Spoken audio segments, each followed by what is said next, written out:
আসসালামু আলাইকুম, welcome to রুকসানাস kitchen. আজকে আমাদের রেসিপি পেঁয়াজের পকোড়া।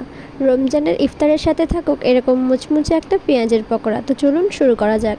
পেঁয়াজের পকোড়া বানানোর জন্য অবশ্যই আমাদের এখানে লাগবে পেঁয়াজ। আমি 7টা পেঁয়াজ নিয়ে নিয়েছি মিডিয়াম সাইজের, এবং এগুলোকে আমি পাতলা পাতলা করে কেটে নিচ্ছি। কেটে নেওয়ার পরে এখানে সামান্য একটু লবণ দিয়ে ভালোভাবে আমি এটাকে একটু হাত দিয়ে জাস্ট ছাড়িয়ে নেব। তারপর এখানে দিয়ে দেবো সামান্য একটু কাশ্মীরি লঙ্কার গুঁড়ো। কালারটা যাতে খুব সুন্দর আসে সেই জন্য এই স্টেপে আমি কাশ্মীরি লঙ্কার গুঁড়োটা দিয়ে দিচ্ছি।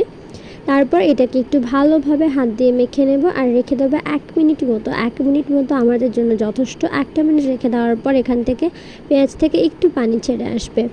পেঁয়াজ থেকে যখন একটু পানি ছেড়ে আসবে ঠিক 1 মিনিট পর আমি এখানে দিয়ে দিচ্ছি বেসন।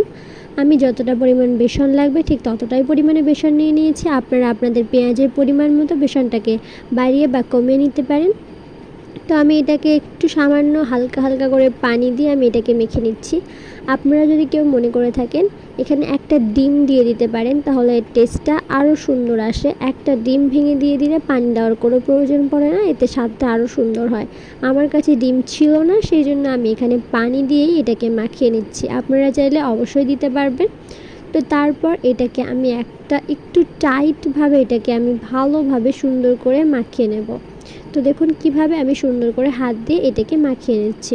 ঠিক এভাবেই আমাদেরকে খুব আস্তে আস্তে একটু একটু করে পানি দিয়ে বা আপনারা চাইলে ডিম দিয়েও এভাবে সুন্দর করে মাখিয়ে নিতে হবে। এখানে যেহেতু আমি কোনোই মশলা ইউজ করিনি, সেই জন্য আমি এখানে একটা মশলা ইউজ করব, সেটা হলো ম্যাগি মশলা, যেটা 5 টাকা প্যাকেট কিনতে পাওয়া যায় সব জায়গাতে। এতে অনেক রকম মশলা থাকে, যেটা ভেজে খুব সুন্দরভাবে স্টোর করে এই প্যাকেটে দেওয়া হয়। আমরা ম্যাগিতে খেয়ে থাকি। এই একটা প্যাকেটের মশলা এখানে আমাদের জন্য যথেষ্ট, আর এই 1 প্যাকেট মশলা আমি এখানে দিয়ে দেব।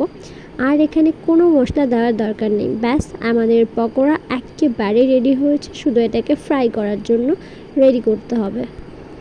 এটা এখন আমাদের মাখানো হয়ে গেছে। এবার একটা সাইডে আমি এটাকে রেখে দিয়ে কড়াতে তেল দিয়ে দেব। কড়াটা যখন সামান্য একটু গরম হয়ে আসবে তখনই এখানে আমি তেল দিয়ে দেব। আর তেলটা আমি বেশি গরম করব না, যখন হালকা একটু গরম হয়ে আসবে তখন আমি পেঁয়াজের পকোড়াগুলোকে এখানে দিয়ে থাকবো। পেঁয়াজের পকোড়াকে অনেক জায়গায় পেঁয়াজি বলে থাকে, আমাদের এদিকে অনেকে পেঁয়াজি, অনেকে পেঁয়াজের পকোড়া, অনেক কিছুই বলে থাকে। আপনাদের ওদিকে বা তোমাদের ওদিকে কি বলে থাকে সেটা অবশ্যই তোমরা আমাকে জানাবে। তো হালকা একটু গরম হয়ে এসেছে তেলটা, আর এই স্টেপেই আমি দিয়ে দেব পেঁয়াজের পকোড়াগুলো। কোনো রকম শেপ দেওয়া লাগবে না, যেভাবেই দিয়ে দিতে পারো। তোমরা চাইলে চ্যাপ্টা, গোল, চৌকোনা যেভাবে শেপ দিতে পারো। আমি কোনো শেপ দিচ্ছি না, শুধু এমনি দিয়ে দিচ্ছি। এটা কোনো শেপ দেওয়ার প্রয়োজন নেই, জাস্ট খেতে অসাধারণ হয়, শেপের কোনো গল্পই নেই এখানে। যেহেতু ম্যাগি মশলা ইউজ করেছি, তোমরা অবশ্যই ছোট্ট সামান্য কিছু উপাদান দিয়ে এটা তৈরি করেছি, খুবই সুস্বাদু। অবশ্যই আপনারা রমজানের ইফতারে এটাকে করার চেষ্টা করবেন। হাতে 3-4 মিনিট সময় নিলে এটা একেবারে রেডি হয়ে যাবে। আর যেহেতু আমরা কোনো মশলা ইউজ করিনি, ম্যাগি মশলা ইউজ করেছি। ম্যাগি মশলাতে থাকে অনেক রকম মশলা, যেগুলোকে খুব সুন্দরভাবে তৈরি করে প্যাকেট করা হয়। তো দেখুন আপনাদের সাথে কথা বলতে বলতে আমি কত সুন্দর পেঁয়াজের পকোড়াগুলোকে দিয়ে দিয়েছি। এবার এগুলোকে আমি সামান্য একটু হালকা নেড়ে চেড়ে নিয়ে যখন একটু কালার হয়ে আসবে তখন নামিয়ে নেব। পকোড়াগুলো একেবারে রেডি হয়ে গেছে। এবার আমি এগুলোকে নামিয়ে নিলাম, আর এবার টেস্ট করার পালা। যেহেতু এখন ইফতার হয়নি সেই জন্য আমি দেখাতে পারিনি। তো এখন দেখুন সন্ধ্যা হয়ে গেছে আর ইফতারের টাইম হয়ে গেছে। এই টাইম আমি আপনাদেরকে পরিবেশন করে দেখাচ্ছি। ভিডিওটা ভালো লেগে থাকলে সাবস্ক্রাইব।